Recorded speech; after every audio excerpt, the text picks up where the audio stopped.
یسایہ کی کتاب 40واں باب 21ویں آیت سے 31ویں آیت تک۔ کیا تم نہیں جانتے؟ کیا تم نے نہیں سنا؟ کیا یہ بات ابتدا ہی سے تم کو بتائی نہیں گئی؟ کیا تم بنائے عالم سے نہیں سمجھے؟ وہ محیط زمین پر بیٹھا ہے اور اس کے باشندے ٹڈوں کی مانند ہے۔ وہ آسمان کو پردہ کی مانند تانتا ہے اور اس کو سکونت کے لیے خیمہ کی مانند پھیلاتا ہے۔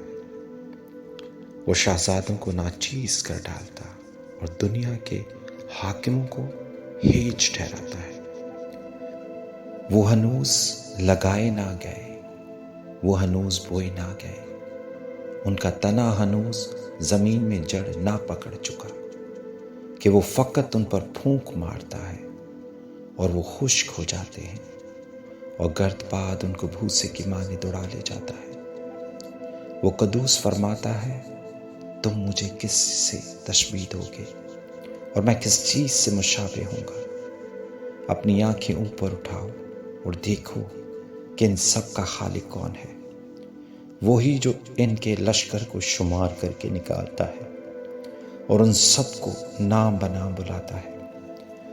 اس کی قدرت کی عظمت اور اس کے بازو کی توانائی کے سبب سے ایک بھی غیر حاضر نہیں رہتا۔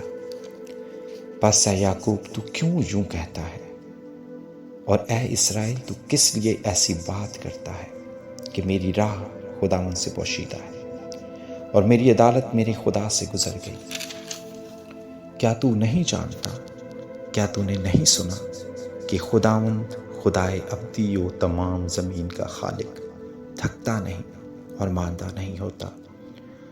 اس کی حکمت ادراک سے باہر ہے۔ وہ تھکے ہوئے کو زور بخشتا ہے اور ناتوان کی توانائی کو زیادہ کرتا ہے۔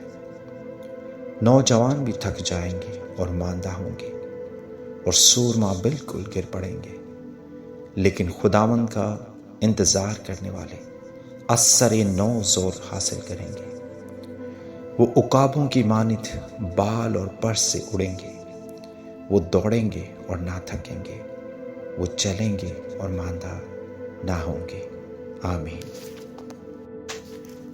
پولس رسول کا پہلا خط کرنتھیوں کے نامہ باب اس کی 16 آیت سے 23ویں آیت تک۔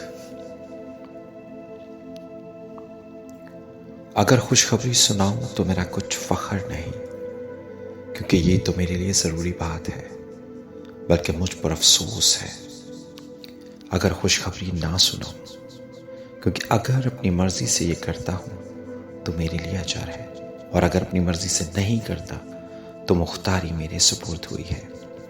بس مجھے کیا اجر ملتا ہے؟ یہ کہ جب انجیل کی منادی کروں تو خوشخبری کو مفت کر دوں، تاکہ جو اختیار مجھے خوشخبری کے بارے میں حاصل ہے اس کے موافق برا عمل نہ کروں۔ اگرچہ میں سب لوگوں سے آزاد ہوں، پھر بھی میں نے اپنے آپ کو سب کا غلام بنا دیا ہے، تاکہ اور بھی زیادہ لوگوں کو کھینچ لاؤں۔ میں یہودیوں کے لیے یہودی بنا تاکہ یہودیوں کو کھینچ لاؤں۔ جو لوگ شریعت کے ماتحت ہیں ان کے لیے میں شریعت کے ماتحت ہوا تاکہ شریعت کے ماتحتوں کو کھینچ لاؤں۔ اگرچہ خود شریعت کے ماتحت نہ تھا، بے شرع لوگوں کے لیے بے شرع بنا تاکہ بے شرع لوگوں کو کھینچ لاؤں۔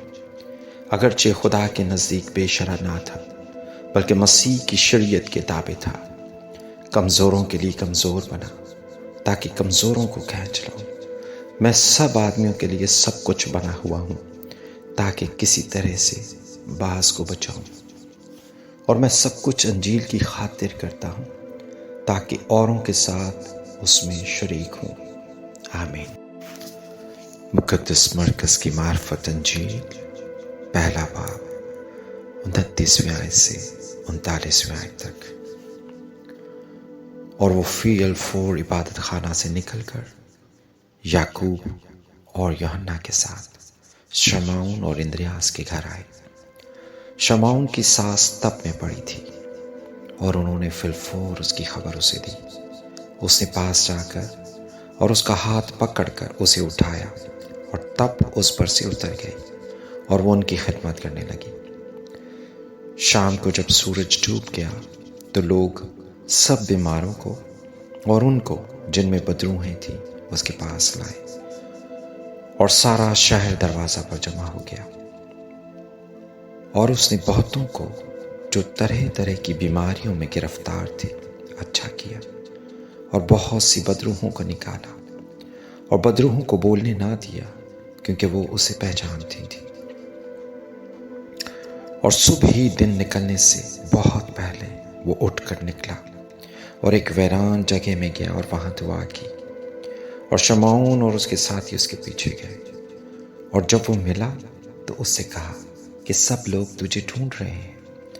اس نے ان سے کہا آؤ ہم اور کہیں آس پاس کے شہروں میں چلیں تاکہ میں وہاں بھی منادی کروں، کیونکہ میں اسی لیے نکلا ہوں۔ اور وہ تمام گلیل میں ان کے عبادت خانوں میں جا جا کر منادی کرتا اور بدروحوں کو نکالتا رہا۔ آمین۔